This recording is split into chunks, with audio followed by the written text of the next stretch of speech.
How you like this, guys? Nice setup. Merry Beer 30 to you, or Happy Beer 30. Happy Valentine's Day. Can I be your Valentine? How do you do it like that? Anyway, yeah, it is Valentine's Day, February the 14th, 2021, and it's cold here, baby. But it's not as cold as it was there in Llano, Texas, and I'm glad I'm here because it's like 34 now. And in Llano, it's like 18 to 20. Yeah, that's good. And we don't have ice and snow and all that stuff, which I like. And besides that, I've got a wonderful view from right here where I'm sitting of Copano Bay, which is, part of the Gulf of Mexico and stuff. And yeah, it's really nice. I'm here at, what do they call it? Goose Island State Park in Texas. And I know the lighting sucks, but it doesn't matter. You concentrate on the heat.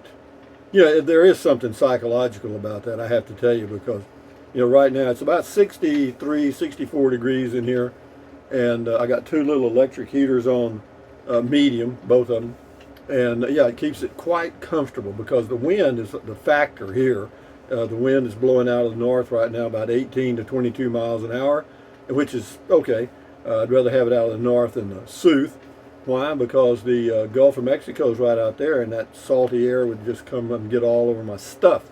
But this way it doesn't, and when the wind changes out of the south on Friday, I'll be heading north back to Llano, Texas, and I'll have missed, hopefully, all of the terrible weather and snow and so forth. But I'm just not used to, and all people in the south or near where I live are not used to, ice accumulations on vehicles and, not being able to get into your mailbox outside and all that kind of stuff, or open your car door. And yeah, this is all a new experience for us. And it's interesting. I'm just, whenever it goes away, it goes away. But see, this is day 3 of 6, because when this thing came in, we had some ice and some snow accumulations here on Friday last week in Llano, rather. And so yeah, and Sparky got all covered with ice, and so did my motorhome. And I have to tell you this, you just don't realize how much ice accumulates. I mean, when I was driving down here, and temperature got up to like 33, 34, 35, the ice on the motorhome started melting, and big sheets were blowing off. One of them, the overhang on the front of the Class C, the part, up here, that storage area I've got, or wherever you can put a cot or whatever, that was covered with ice, and then it finally just fell off right on the hood. Yeah, got my attention about times 10. But yeah, we're not used to, I don't know how much weight that is. That's got to be a lot of weight because, airplanes have de-icers on the wings, and if the de-icers don't work, the ice builds up and the weight causes the airplane to go crash. But what does that have to do with RVing? Not a damn thing. But I have to say this. Here's to you, ladies and gentlemen, all my good friends out there in my world of YouTube. Here's to you. Happy Valentine's. Is it Happy Valentine's? Yeah, happy, I guess. I got plenty beer, plenty wine, plenty food. And, I gave up the coffee stuff. I don't do any more of the Tico. Because the coffee wasn't agreeing with me, so to speak. So I'm going to go back to just the green tea. Why am I telling you that? Because I don't have anybody else to tell. I mean, it's not like, there's a crowd of people in my life. Well, there is, but they're kind of out in the Netherlands, so to speak, or cyberspace. But I've been watching people come in and out of the campground and motorhomes and different things. In fact, right now there's 2 Class C's directly across from me in the water. Oh, sorry. No, they're across that way. But anyway, yeah, this is Copano Bay in near Rockport, Texas, and it's a place I came here years ago, many years ago, and it was like in the early summer, and this is not good because it's really humid in the summers here. But it depends. Different strokes for different folks. I mean, I think Dennis, boondocking with Dennis. I think he's actually here somewhere in the campground boondocking in his pickup with a camper top, and that's not easy, guys. I promise you. When it's 30 degrees with the wind blowing, or 34 or 5, whatever it happens to be, with the wind blowing out of the north at 20 miles an hour, folks, it's cold. It's just damn cold, and there's nothing you can do. You're just there. You're just taking up space. And here, at least in my Class C, I can stand up and do my stretches and all that stuff, and do my walking in place. I did do a little walking today for about 30 minutes. I just walked down the road here. It's a pretty good walk along the coast here, but it was a little breezy, and so I came back. But I did get something done, and I feel pretty good about that. And yeah, the windows are a little foggy because I just got out of the shower. I mean, whenever you're out camping and stuff, always maintain your hygiene, so to speak. But yeah, this is an interesting experience. That's what life is, isn't it? I mean, it's just a series of a chain of experiences, and variety is the spice of life. Now, I just wish Mother Nature wouldn't overdo it. I mean, 30 would have been fine. The 7 degrees, a little cool, and snow and stuff. Yeah, you can do that up north every now and then, but in the south, kind of let us dream about it. But yeah, variety is the spice of life. There's no doubt about it. I got my evening meal already set out, planned, and all that stuff. And I have to tell you something else I have that's really working well for me. I have that large, well, not that large, but I mean it's like this big dehumidifier. It's for like 500 square feet. Does it keep the humidity out? Yeah, you bet. Because even just running electric heaters, whenever I cook using the propane stove, propane is what puts all the moisture in the air, and respiring or breathing does the same thing. But yeah, it really helps. You don't get the droplets on the window. You may get a little fog every now and then, but not much. But no, it really removes a lot of moisture. How much per day? I don't know, a pint maybe, close. A lot. It's doing a good job. And what else can I tell you? I'll tell you what. When I was growing up in Kennedy, Texas, which is actually not that far, well, it is. It's probably about 80 miles from here, further inland from the Gulf Coast. We lived on a farm, kind of up on a hill, had a beautiful view, and of course, no central air, no central heat, none of that stuff. We had Dearborn heaters, and I've told you about that before. But it wasn't a great big home. I'm going to guess probably the house might have been 1,000 square feet, if that. Yeah, I'd say, yeah, maybe 1,000 square feet. But it was heated with 2 Dearborn heaters, one in the kitchen area or the dining area. We had, we actually had what was called a formal dining room, which was not really, it was just part of the living room. And then there was the kitchen, and then there was a little dining area off of that we all ate in most of the time, except when we had, quote, company. And but we had a little Dearborn here. They were about this wide, and about this high. Not very big. Propane, I think, or maybe I'm pretty sure. I'm pretty sure they were propane. And oh gosh, and my mother used to put coffee cans on top of them with water in it because they would help keep moisture in the air. That's what she thought, because they would evaporate, the little cans. And nobody in our family drank coffee. Where the coffee cans came from was old Andreas. We had one guy, Mexican man, Andreas, that had worked for our family, or our family, for 30 years, a long time. And he lived in a little house nearby, about 100 yards from our house. And he drank coffee. So my mother, after whatever we had for a meal, he had. But he had his meal after we had our meal. That's just the way it was. And but he would drink coffee, and Mother would fix him a cup of coffee every day, and so that's where the coffee cans came from. And he also chewed, I want to say, brown mule chewing tobacco. And of course, me being the guy I was, he didn't have any way to lock anything up, and me, like a little mouse, would explore his place when he wasn't there, and I did. And I found that old brown mule, and I took a knife in there one time. It came in blocks, this thick. I don't know, about that long, chunks, and you cut a piece off. Well, I cut a little piece off, well, a little more than I needed, obviously, and I chewed it. Man, you ever see the person with a head, their face turns green? Man, I thought I was going to die. It was sensory overload times 10. So, for those of you that want to start out chewing tobacco, don't start with brown mule. And then what else? Then cigars. Don't ever do that. My dad smoked cigars for a while. I don't think he ever smoked cigarettes, but he would smoke a cigar every now and then.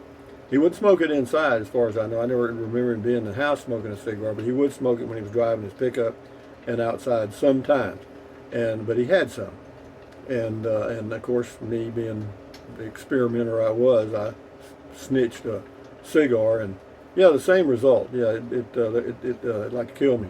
I thought I was going to die, but I still took up smoking cigarettes later on in life. I think I started smoking cigarettes about 12, 13 years old. I rolled my own. They were Bugler cigarettes. Had a little rolling machine. You put the tobacco down, you put the paper in. They were gummed papers. Lick them and stick them, so to speak. And you'd put the paper in, put the tobacco in, and then just roll it, and then lick it and stick it, and you got it. I don't know. That's kind of how it worked. It's called a rolling machine. And anyway, my dad knocked me just about clean out of the barn when he caught me. But yeah, that was the end of that habit. The rolling machine and 2 packs of Bugler tobacco was $2, and you could buy a pack of Bugler, the loose tobacco, for 12 cents, and with enough papers to make 20 cigarettes. Did I do that? Yeah, I did it for a long time before I got caught. I was up in the top of the barn. We had a hayloft, which you had to come up some stairs, they were just boards nailed on the wall. You could step up there, and then that got you into the hayloft. And I was right by those steps. And my dad must have been part Indian or something, because you couldn't hear the guy. He never made noise. And anyway, maybe I was concentrating on rolling cigarettes. But yeah, I was right by those steps, because I wanted to be sure I heard him, because I knew he was in the area. I knew his pickup was parked there on the farm, and so I knew he was in the area. So I thought I had me a good hiding place. And I'm just going to roll a few and add them to I had a little tin that would hold 20 cigarettes. I thought it had Bugler on it. Get down, So yeah, I was right by those steps. And man, I was listening, and I thought I was. But anyway, all of a sudden, this head pops up right there, and there was my dad, just ding, and he said, "What are you doing?" And I said, "What?" I said, "What does it look like I'm doing?" Now, see, that is back then. Those were not good answers. What does it look like I'm doing?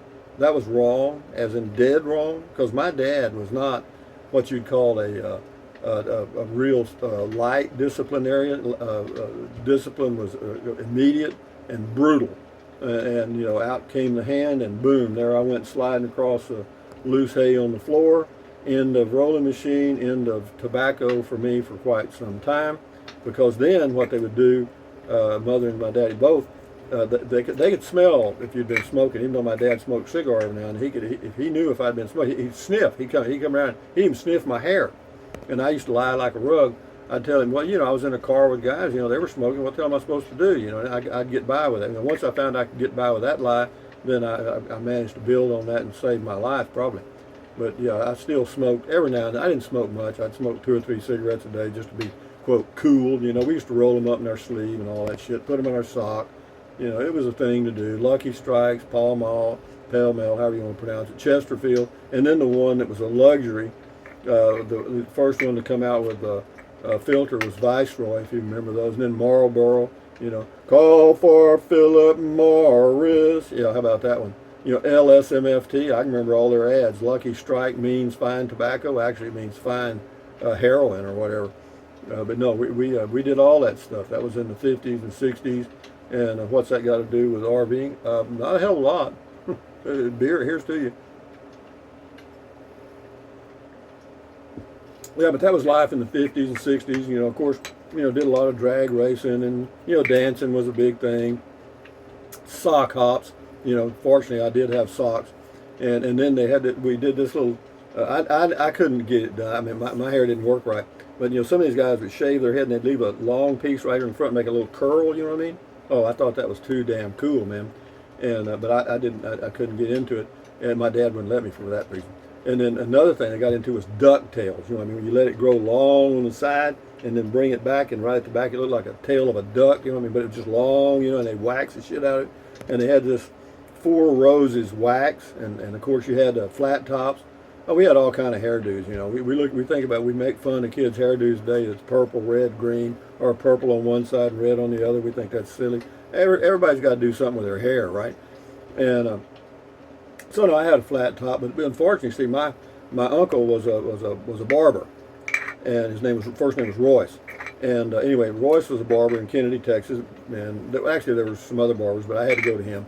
And but the only downside of going to Royce was he had one eye. Okay, a bird had flown into one eye, and so therefore he was blind in one eye.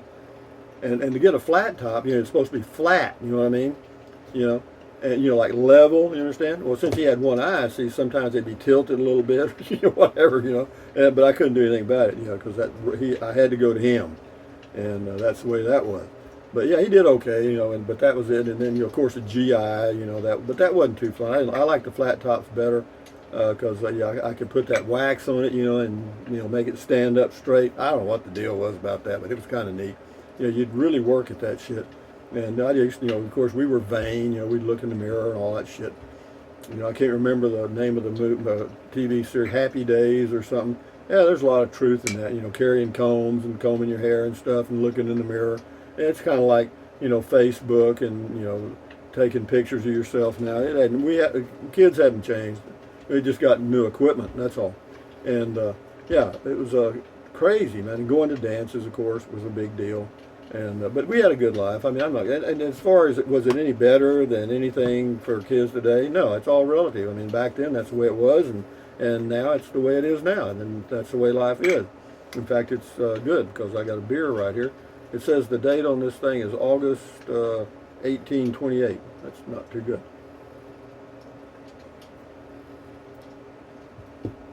Pretty old, and maybe I better start drinking faster. Anyway, guys, what else can I tell you? Not a whole lot. It's a Sunday evening here at where am I at now? Goose Island State Park on a cold day, a rare cold day near Rockport, Texas. And I'm just sitting here reminiscing and letting y'all enjoy my good campfire that I built. I even built those little bricks around there and all that stuff. It takes a lot of work. Oh, man. But yeah, it's been a busy 2 days, 3 days, whatever. And I say that a lot. Does it really matter what I say or do? Hell no. Everybody's got to do what they do, and I know I take a lot of flack and what I should do, and why don't you do this and all that. So what? I appreciate it. Some of it's really good input, some it's not. And what else can I tell you about the 50s and stuff? As far as the foods we ate, hamburgers, man, that was it. Hamburgers and French fries. Chocolate malts, that was a big deal. Chocolate malts with an egg in it, boy, that was a thing. Yeah, I don't know why I did that. Put a raw egg. With the ladies at the Creamy, that's where we went. It's kind of like a Dairy Queen. They would, I'd order a chocolate malt and they put in one raw egg. You couldn't, it just added, it made it fluffy. That's all. But I wanted to gain weight. I thought that would help. Somebody told me it would. It really didn't. I was always skinny. Or thin. And music, it was all everything, every kind of stupid dance you could think of. There was the chicken dance, of course you had the twist, the monkey, there was all kind. You can't think of a word that there wasn't a dance to. You know what I mean? And I couldn't even remember the names of them. More or less do them. But it was the way it was. We'd meet. And of course, back then you could actually carve your initials on the wood tabletops at the Creamy there. And in fact, the owner encouraged it. He would actually buy tables that we could actually carve on. He'd help himself because he knew that if we carved our name there, we'd probably going to come there and do business with him, and we did. And it was really a neat little place. It was a whole lot like that. The movie, the Happy Days stuff. It was a lot like where the kids kind of gathered in that drugstore type thing. Anyway, I'll end this thing here pretty quick. But I hope you guys are having a good time on a Sunday evening. And this may not upload tonight. I don't know. The internet is really bad. And for the comment call in the morning, I give it 50-50. Whether it'll go up quick or not. It just depends on how busy the tower is, and apparently there's a lot of people in this area now, so that it's gone down. But yeah, enjoy your life one day or one month. Thumbs up, guys. Carpe diem, adios, bye-bye, buy anything you want. Use the Amazon link if you think about it. If you want to fool with it, fine. Just click on the link in the description, go to Amazon, buy whatever you want. No big deal. Drink plenty of water, or this is 96% water, 4% alcohol. Yeah, if you got a drink, guys, you know, in my opinion, the hard stuff is not the healthiest thing you can do. I've done it. I've made that mistake. And yeah, old Jack Daniels almost killed me. He worked at it real hard. Yeah, and vodka ain't exactly a hair tonic. But anyway, having said that, yeah, enjoy your life. Stand guard at the door of your mind. You know, try to remain positive in a totally negative world. And yeah, take it one day at a time. You know, like this. When I saw this weather forecast coming, it looked like it was 6 days of pretty rough stuff. And today finishes up the third day. So we're finishing it up, so it's just, how do you eat an elephant? One bite at a time. How do you live through a storm? One day at a time. So adios amigos till next time, which will be in the morning. Lovely campfire, right? Bye-bye.